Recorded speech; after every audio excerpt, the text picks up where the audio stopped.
नरेंद्र मोदी को लाल कृष्ण आडवाणी और सुषमा स्वराज की बहुत स्पष्ट नाराजगी के बावजूद गोवा में भाजपा चुनाव अभियान समिति का अध्यक्ष बनाया गया था। इसलिए ये दोनों नेता मोदी की प्रधानमंत्री पद की दावेदारी की घोषणा रुकवा देंगे, इसमें संदेह है। लेकिन इन दोनों के विरोध से इतना जरूर हो रहा है कि घोषणा में देरी हो रही है। पर मोदी ने अपनी रणनीति से ऐसे हालात बनाए हैं कि देश की राजनीति में मोदी बनाम अन्य का मुकाबला हो गया है। संसद में खाद्य सुरक्षा बिल पास कराने में देरी हुई तो कांग्रेस ने ठीकरा मोदी के सर फोड़ा और अयोध्या में विश्व हिंदू परिषद ने 84 कोसी परिक्रमा यात्रा निकालने की ठानी, तब भी कांग्रेस ने उसके लिए मोदी को जिम्मेदार ठहराया। मतलब कांग्रेस ने भी अपना मुकाबला मोदी से मान लिया है। भाजपा में भी मोदी के नाम पर लगभग सहमति है। अरुण जेटली ने इसका बहुत साफ संकेत देते हुए कहा कि लोकसभा का अगला चुनाव राष्ट्रपति चुनाव की तर्ज पर होगा, यानी मुकाबला पार्टियों के बीच न होकर हस्तियों के बीच होगा। उन्होंने कहा नहीं, लेकिन उनके संकेत साफ थे कि भाजपा ने अपनी हस्ती चुन ली है और वे नरेंद्र मोदी हैं। कांग्रेस को आडवाणी और सुषमा स्वराज पर भरोसा है। उसे लग रहा है कि ये दोनों नेता मोदी की कमान को निर्विवाद नहीं रहने देंगे।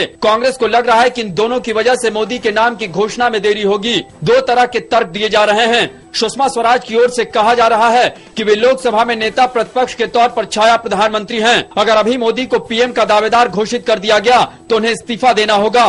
दूसरा तर्क यह दिया जा रहा है कि राज्यों में विधानसभा के चुनाव होने वाले हैं और वहां के क्षत्रप वोटों का सांप्रदायिक आधार पर ध्रुवीकरण नहीं चाहते हैं, इसलिए विधानसभा चुनाव के बाद मोदी के नाम की घोषणा हो। मोदी विरोधी नेताओं का मानना है कि विधानसभा चुनाव के बाद हालात बदल सकते हैं। आडवाणी को सबसे ज्यादा उम्मीद शिवराज सिंह चौहान से है। माना जा रहा है कि अगर वे लगातार तीसरी बार मुख्यमंत्री बनते हैं तो उनका कद बहुत बढ़ेगा और तब उन्हें मोदी के मुकाबले खड़ा किया जा सकेगा। लेकिन यह आडवाणी, सुषमा स्वराज और उनके करीबी नेताओं की सदिच्छा है और उनकी इस सदिच्छा को कांग्रेस नेता कुछ ज्यादा गंभीरता से ले रहे हैं। कांग्रेस को इसमें धोखा हो सकता है, जैसा बिहार में नीतीश कुमार के साथ हुआ। वे भी बहुत भरोसे में थे कि आडवाणी की नाराजगी के कारण मोदी के नाम की घोषणा नहीं होगी, लेकिन घोषणा हो गई। सो यह तय है कि आडवाणी और सुषमा की नाराजगी के बावजूद मोदी की घोषणा हो जाएगी। उसमें बहुत देर करने की सोच संघ और भाजपा दोनों जगह नहीं है। माना जा रहा है कि मोदी की घोषणा से पार्टी को कई तरह के ध्रुवीकरण का फायदा हो सकता है। उनके आने से सांप्रदायिक और जातीय दोनों तरह का ध्रुवीकरण